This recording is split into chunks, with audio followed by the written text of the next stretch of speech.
The first time I saw her, I knew she wasn't from Earth. It wasn't just the way she moved, fluid, almost liquid in her gestures, but the way her eyes registered the room. Sharp, analytical, yet tinged with curiosity. She stepped aboard the research vessel Aurora's Edge, and the hum of the engines seemed to quiet around her. Human physiology, she said, almost as if tasting the words, is unusual. I froze. It wasn't every day an alien, a Zolari to be precise, commented on my body. The Zolari were known for their hyper-intellectual society. They studied everything, physics, medicine, energy fields, sentient patterns, but humans? We were considered a biological curiosity, a primitive life form barely worth examining. Yet she stared at me as though I were an anomaly worth attention. I don't understand. I managed, shifting on my chair in the observation deck. Unusual how? Her lips, if they could even be called lips, curved into a faint approximation of a smile. Your physiology is unique in several ways. The way your muscles and nervous system interact, the balance of your biochemistry, even the electromagnetic field your body generates. It's remarkable. I laughed nervously. Remarkable? That's a polite way of saying what? That you are deficient, she said simply. Her voice had a musical quality, like chimes played underwater. Humans are small, fragile in appearance, yet your bodies endure trauma that would cripple other species. You survive injuries with speed. You adapt. Your endurance is impressive. I've studied hundreds of species, yet none show the combination of fragility and resilience that you do. I could feel my pulse accelerate. I had trained for years in zero-G environments, fought in asteroid mining skirmishes, and survived more near-fatal accidents than I liked to count. But hearing an alien, someone who probably viewed our entire species as a minor footnote in galactic evolution, praise me personally, it was disarming. She leaned closer, her form shimmering slightly under the cabin lights. Tell me, how does it feel? To live in such a body? To endure so much yet recover? I swallowed. I wasn't sure if she was asking scientifically or if she was asking me personally. I opened my mouth to respond, but my words caught in my throat. I realized I was staring at her, unable to look away. I don't think about it, I finally said. I just live. Her eyes glimmered. And yet, you survive where others perish. Humans are fascinating. The first week aboard the Aurora's Edge was intense. She shadowed me constantly, asking questions that were equal parts clinical observation and personal intrigue. I wasn't used to this kind of attention. In human terms, it was unsettling. In Zolari terms, it might have been considered polite. She asked about my diet, my sleep patterns, how my muscles regenerated after injury, my neural processing speed, even my pain threshold. Each question made me more aware of my own body than I had ever been. And yet, I couldn't look away from her eyes, those iridescent pools that seemed to see through to my very DNA.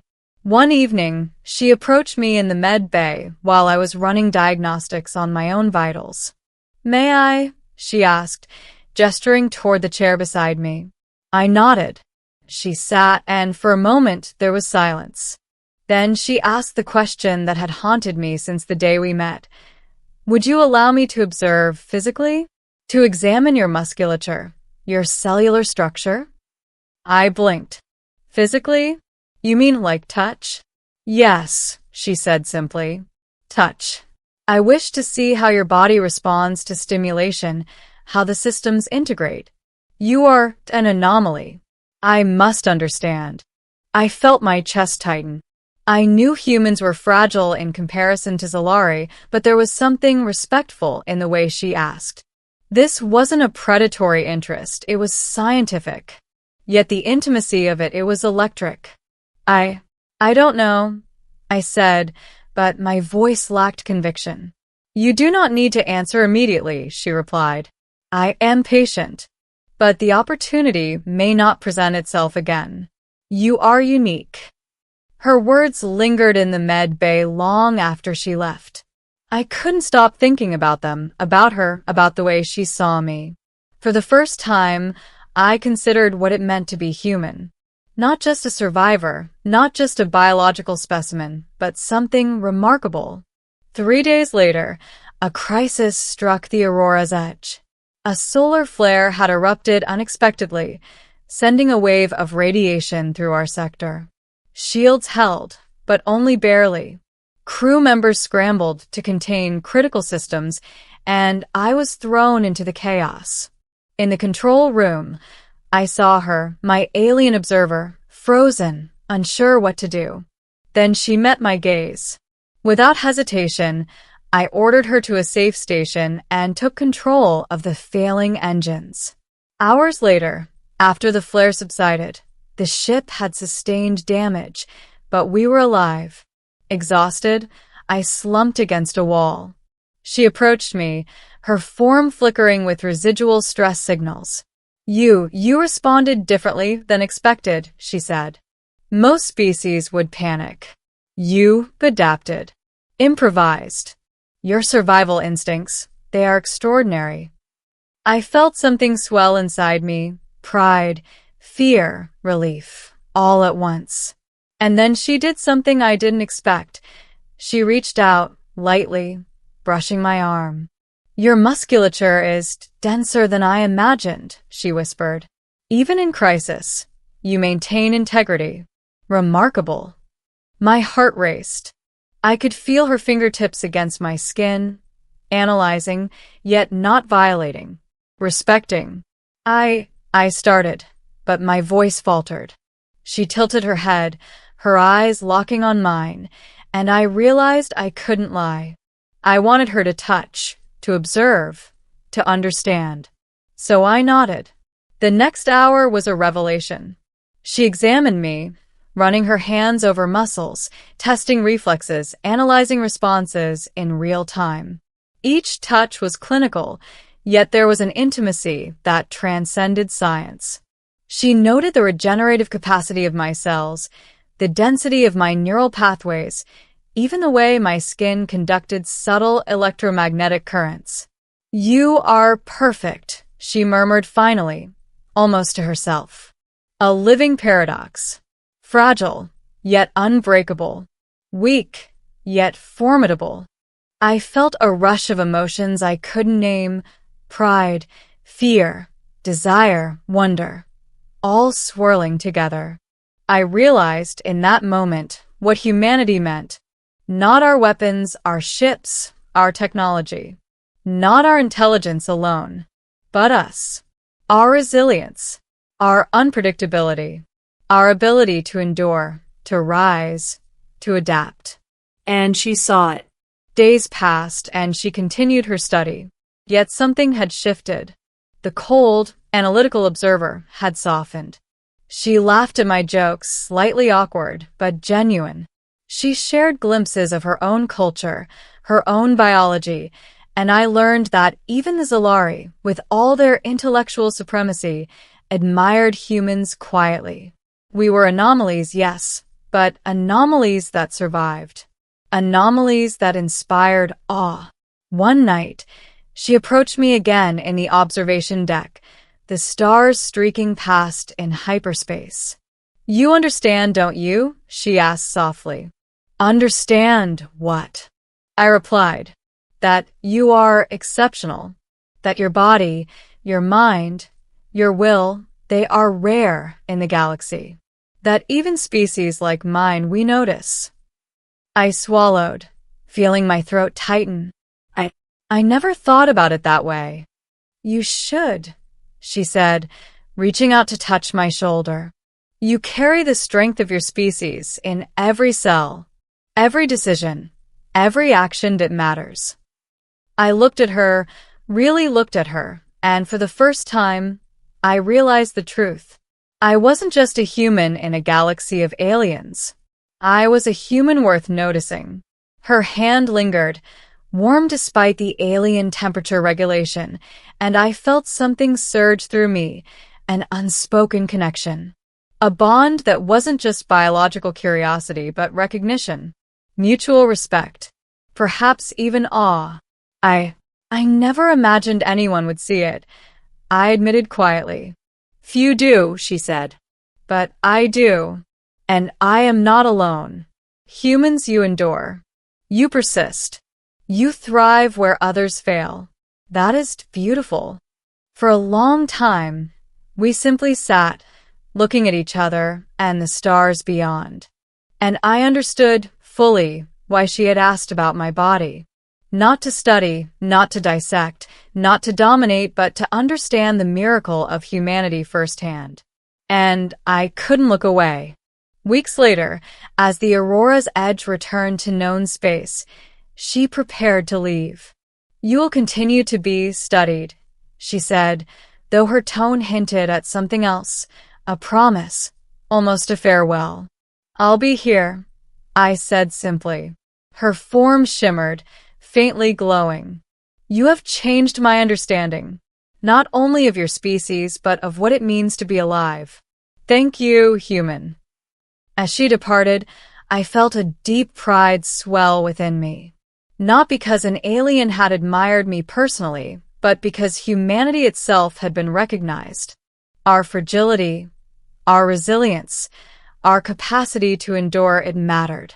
In a galaxy of incomprehensible beings, we were significant. We were formidable. We were human.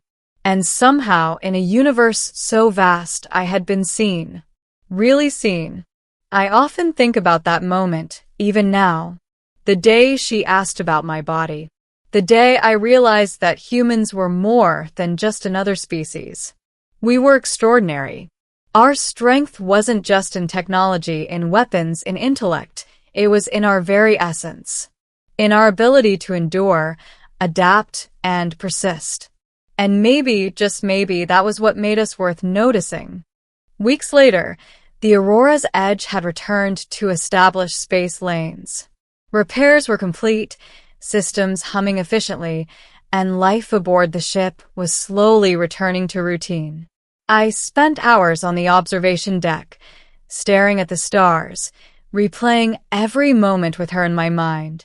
Her questions, her touches, the way she had seen me, not just as a human, but as a specimen of resilience, as something extraordinary in a vast galaxy. Then she appeared again, materializing on the deck like she had the first day. Human, she said softly. Her eyes, those swirling iridescent eyes, studied me intently. I am leaving this sector. My mission continues. But I must leave you with something to remember. I frowned. Remember what? The truth, she said. Humanity is exceptional. I have observed thousands of species, cataloged their strengths, measured their weaknesses, predicted their futures, but you are unique. You endure. You adapt. You survive against odds that would annihilate others. Your very biology, your very will is remarkable. I felt warmth in my chest, a mixture of pride and humility. So, you're saying humans matter? She inclined her head.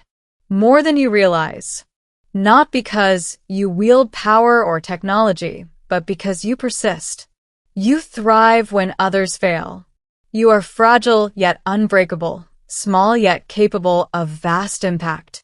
Remember this, human. Your strength is not just in your body. It is in your spirit, your determination, your ability to face impossible odds and continue. Her hand hovered near mine, shimmering faintly with bioluminescent patterns. Few beings have seen this. Fewer still will recognize it. But I have. And I am grateful.